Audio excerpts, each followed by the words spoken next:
Vous avez dû entendre les imams associateurs encourager, même contraindre les gens à se marier civilement quand ceux-ci n'y sont pas obligés par la justice du pays en lequel ils vivent. Ces imams disent que cela est pour parer aux éventuelles injustices commises dans le divorce, que ce soit par l'homme ou la femme, donc pour protéger des conséquences du manque de crainte envers Allah dans la non-observance de la loi divine.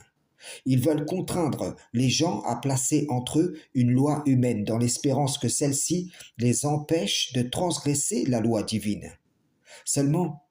par cette opération trompeuse, ils vont faire entrer l'association au cœur de la relation et celle-ci va devenir une tentation, car en cas de conflit, chacun des partis aura devant lui le dilemme de résoudre celui-ci par la loi divine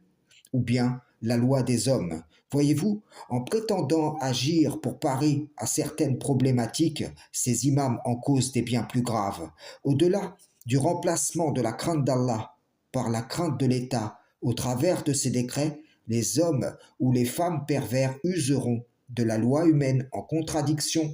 avec la loi ou en contournement de la loi divine si celle-ci est à leur avantage. Et cette option, frères et sœurs, en islam,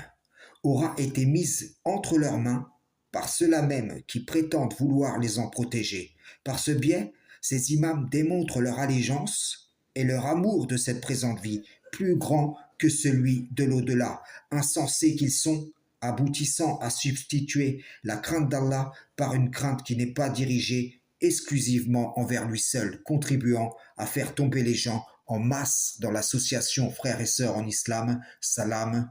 shalom.